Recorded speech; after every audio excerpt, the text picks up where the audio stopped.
There he is, the man that brings the edge, Yes, Marcel sir. Yes, sir. Louis-Jacques. How you feeling? How you feeling? Woof. What a week, man. What a week, huh?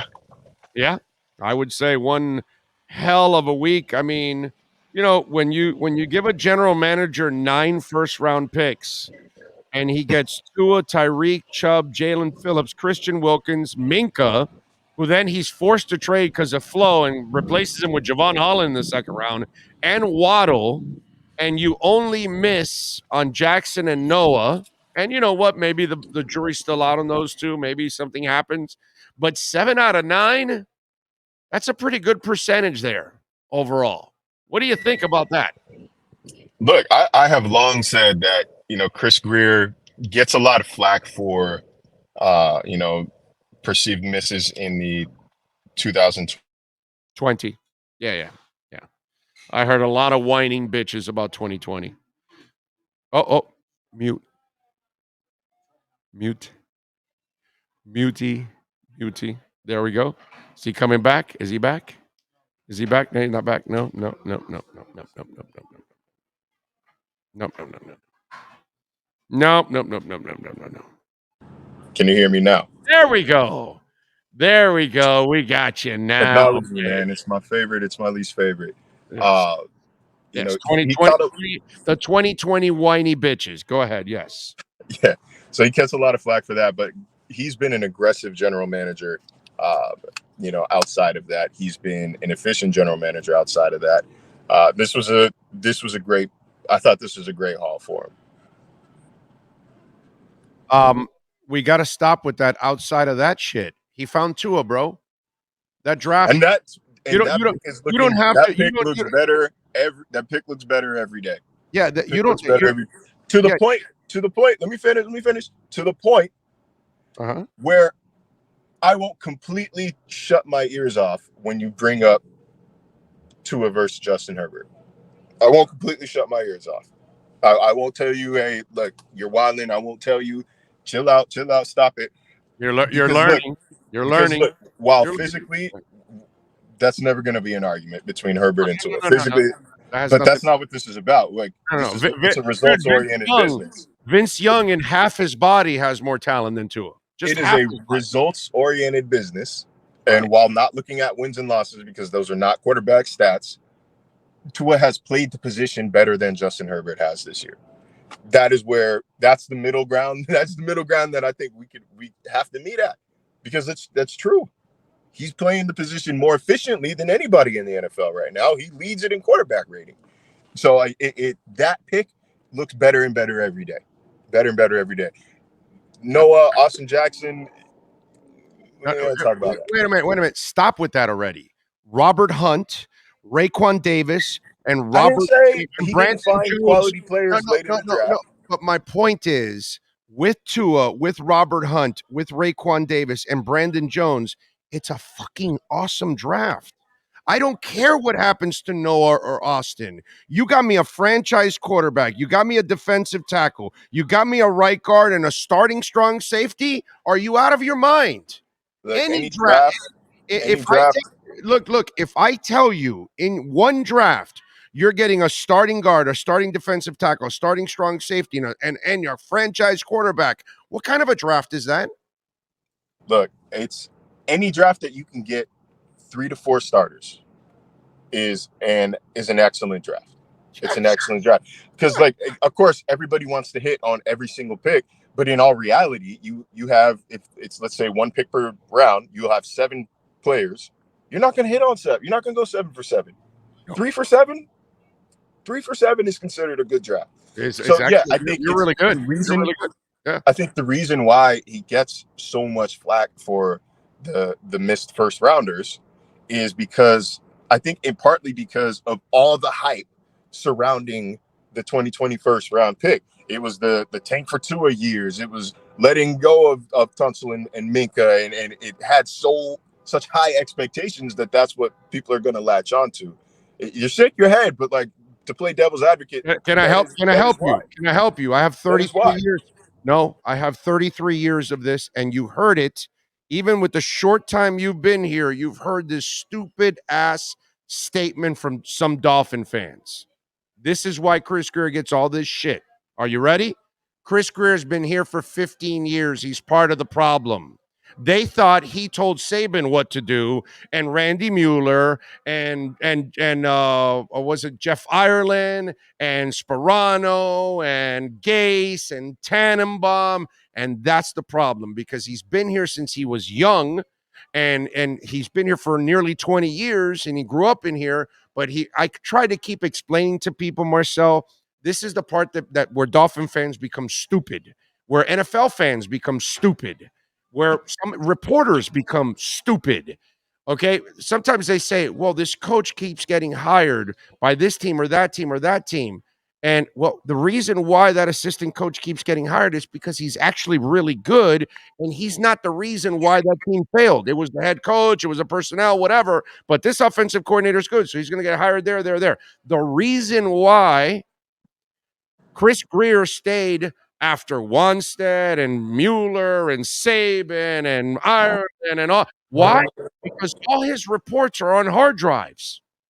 And just because they don't listen to the black guy, well, then that's I can't help you on that. Just because you never want to give the black guy a shot, that I can't help you, bro. But there's a reason why they kept him around because the black guy got it right all the time. That's why. So everybody else kept him around because he was giving everybody else good advice. Then finally, somebody said, we keep hiring all these dudes, and we have a guy that we never give him a chance. By the way, how's his track record? They must have gone through it and said, wow, he picks all the right players. They just don't use his advice. So all of a sudden now he takes over, and it's what I've just told Dolphin fans. When was the last time you had a general manager that hit on 7 of his 9 first-round picks, found a coach, found a quarterback, and look at this whole thing? And by the way, Reggie McKenzie has no business being fired from the Oakland Raiders.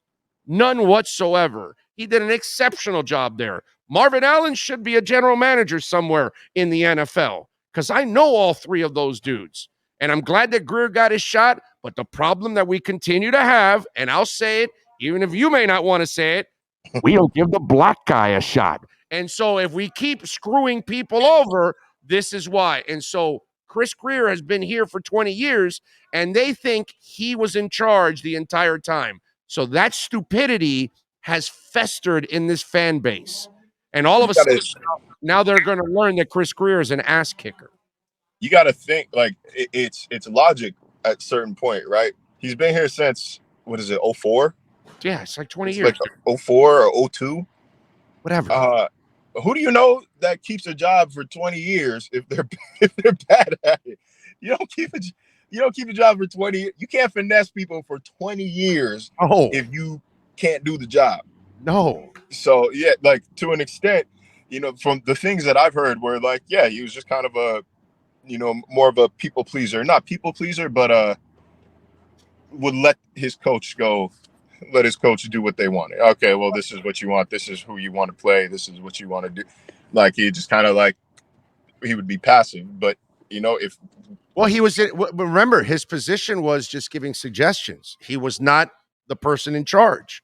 So he could get cock blocked every single time. Now he does all the cock blocking. Now it's different. Now if he feels like listening to, but see, the beauty about Chris Grier is, unlike the other general managers some of them that you've had here that have these egos that they don't want to take somebody else's opinion, that's not who he is. Brother, when you bring in Marvin Allen and Reggie McKenzie, you have no ego because those are 2 ass kickers. I can tell you that for a fact. Those 2 are ass kickers, and they should be running their own football teams. But last time I checked, they're also black. So, it's also a problem. This is what goes on. And you look at your defensive coordinator. He loved Cater Kohu. There you go. You like him? All right, bro. Work on him. We'll bring him in. We'll pay him. And there it is. That's why he's having success also, because he's also egoless, where he knows his ability, but he's also not hard-headed, that he's not going to give others an opportunity to help his franchise get better. I think Chris Grier is a perfect GM right now for this team. I thought, again, I thought it's a strong move. We get and rightfully to an extent, but we get wrapped up in the value of a first round pick, and obviously they do have value, but ultimately, what are you trying to get with a first round pick? You're trying to get a highly productive player. Right. You're trying to get a cornerstone type player. Right. So that's I don't care about trading a first round pick for a guy who's already that. Like you're picking somebody you hope is going to be a Bradley Chubb when you could just go get Bradley Chubb. Oh yeah. Like if that's it's a no brainer.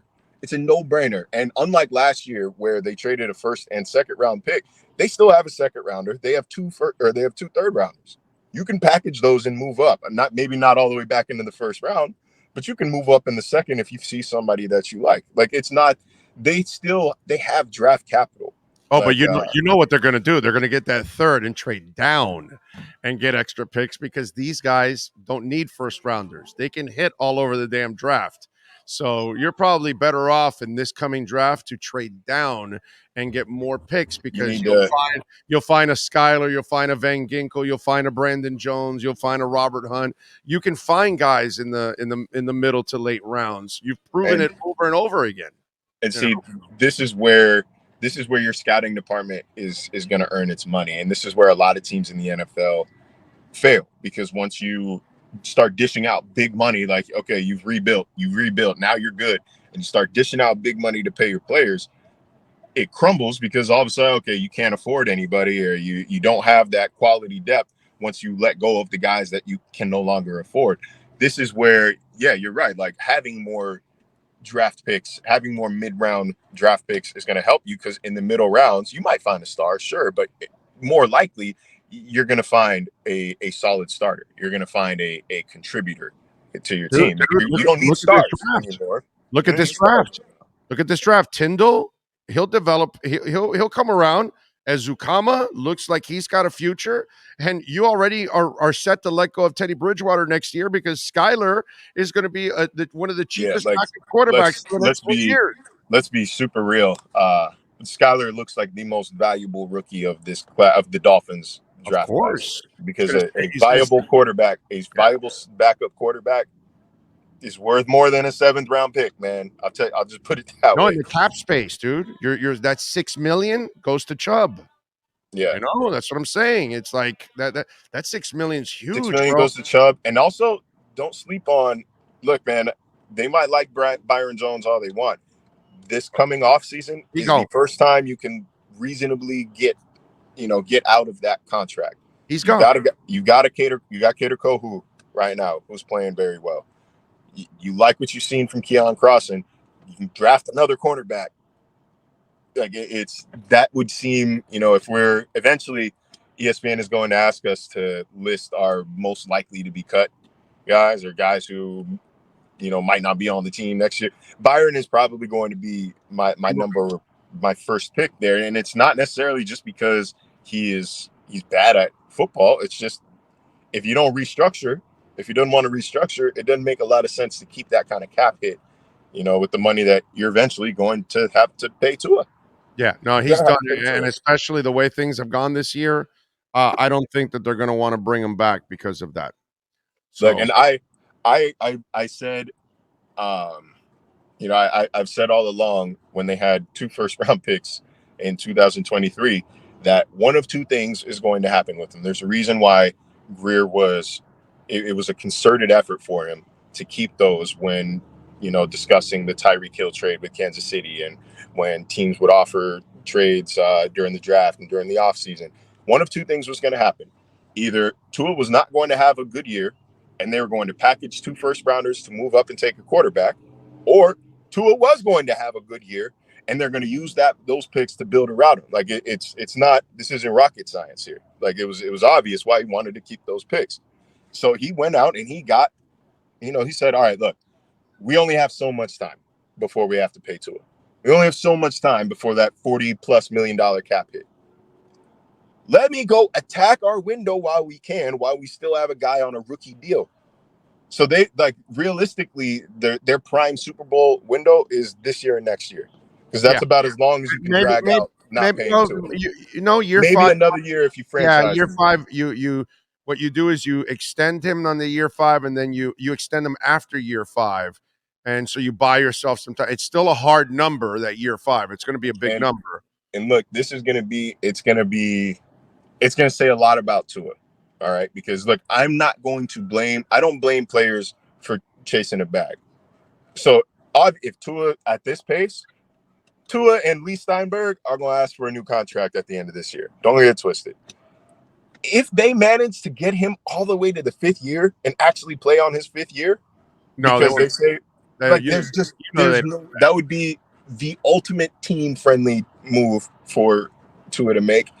And as good of a teammate as he is, as good of a dude as he may be, it's bad business for himself. Not for his body. You can't do that. He's got to get his deal done after year 4.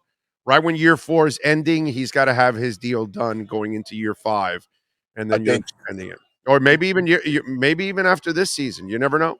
It depends on, obviously, like, you could agree to it to be an extension after year 4. Like, yeah. we're making we're debating with, unknown information yet. Like, we're debating, and like, critical information is still yet to be seen. We're 8 weeks into the season. Nobody's going to deal based on 8 weeks. We'll see what happens after 17 and 18. We'll see if they make the playoffs, how far they go in the playoffs, how instrumental he was in how far this team goes. All of those are going to factor into what they do this year. If he keeps up a decent level of play but falters a little bit from his current pace, then, they might be able to say, hey, play another year on this deal, and you have our word. You hit XYZ benchmark, you'll get your money in 2024. You have our word. And then it's up to them to decide if they trust it or not. He's not playing on that 5th year. They might pick it up, they might not. It doesn't matter. He's not going to play on it, to the point where I actually wouldn't be shocked if they didn't even pick it up, because the worst thing that'll happen is that, either he's injured, he, for some, God forbid, falls off, then they're locked into that. Like, it doesn't matter. They're going to pay him before that 5th year anyways. I just don't. I wouldn't be shocked if they didn't pick it up. That's all I'm trying to say. It's kind of word jambalaya right now. I just wouldn't be shocked, because it's irrelevant. So obviously you approve of the deal for both players and contract and all. I mean, the contract, it is what it is, bro. It's the contract. It's a 2-year contract with options out and whatever. It's kind of it's the going rate. It's not a big deal to me. I don't freak out on the contract, but I'm just, you like the deal overall, both players, right? Dropped him. There we go. Wait a minute. Oh, grab my edge. I do not know what's going on. We flickered a little bit here. No, I agree with the compensation, just like with the Tyreek Hill trade. Like, I thought it was fair compensation on either side. You solved one problem by, shedding Chase Edmonds, who, good dude, it just wasn't working. It just wasn't working here. And he managed to go get a guy who, I loved what Jeff Wilson said. And Jeff, like, one of the coolest dudes in the locker room already. Got to have a conversation with him yesterday, just off to the side. Talking to him today, press conference setting. Just a cool dude. But somebody asked him to describe his running style, and he said, downhill. I don't like to play too many games.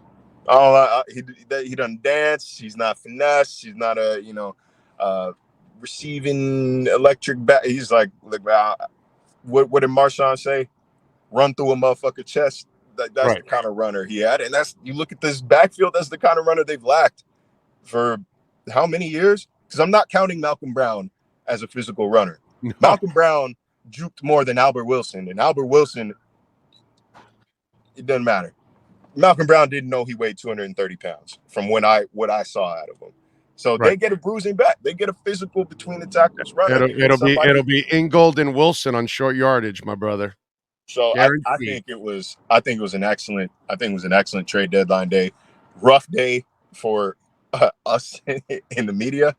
I'm in a group chat with our Steelers, Browns, Bengals, and Bills reporter. So, and then me, including me, that's Dolphins. 5 of us, or 4 of the 5, had major national news to deal with, had major trades or injured reserve additions to cover yesterday. We're sending out thoughts and prayers like crazy in the chat.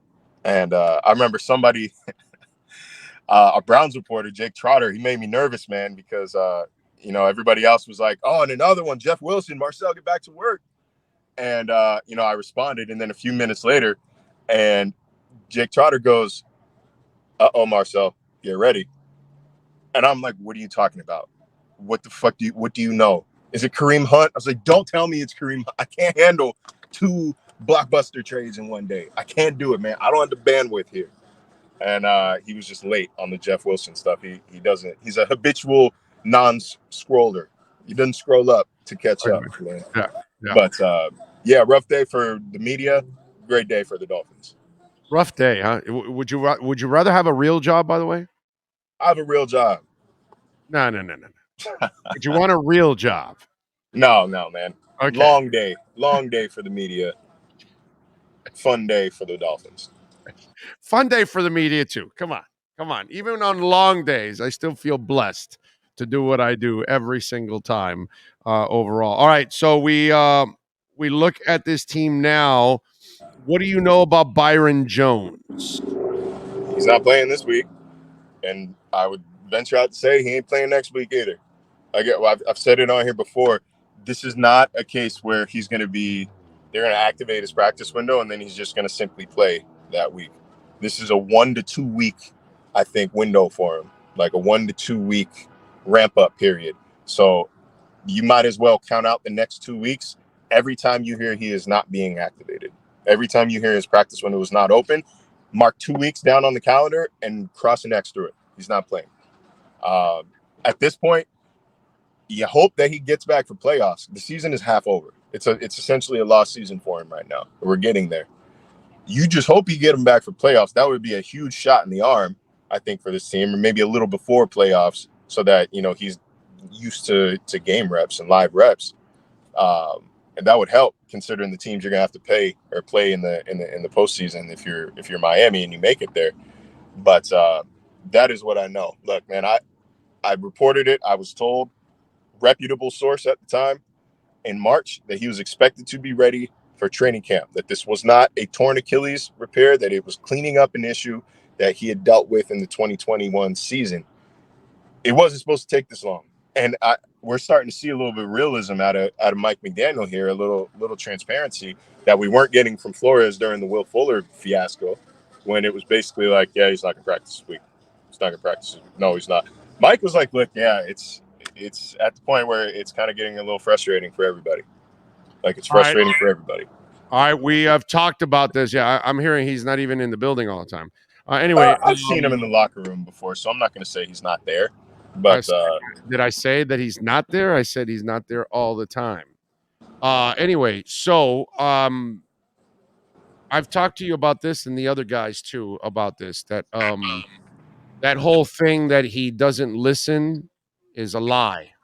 And that's why Tua plays the way he plays, because he may not be listening to radio, but he's listening to people telling him that he's too short and doesn't have the arm, this, that. He already told Maria Taylor that he was taking receipts. And yesterday, he took the shot at the deep ball thing. And so I'm just telling you that this guy listens.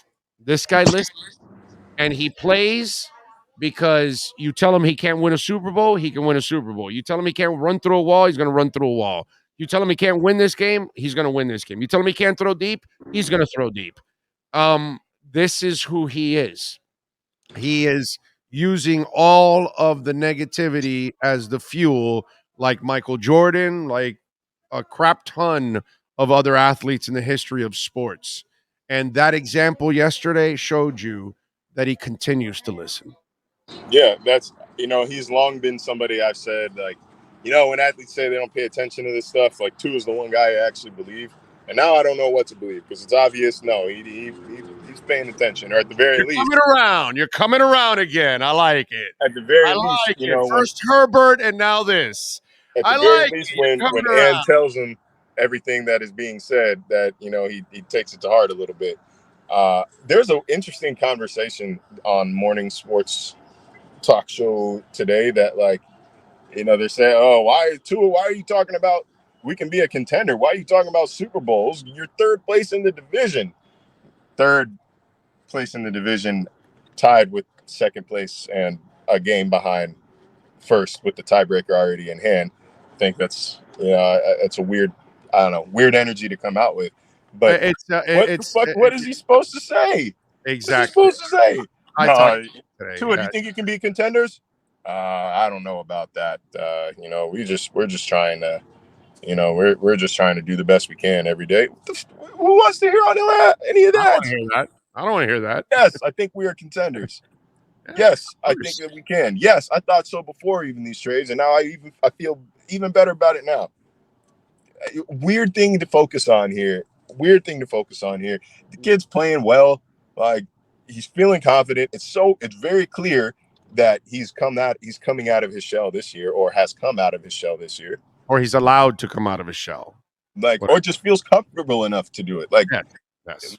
He likes He coming. He likes going to very work. social. Dude, he was very sociable with his Alabama players. Very sociable. I know that for a fact.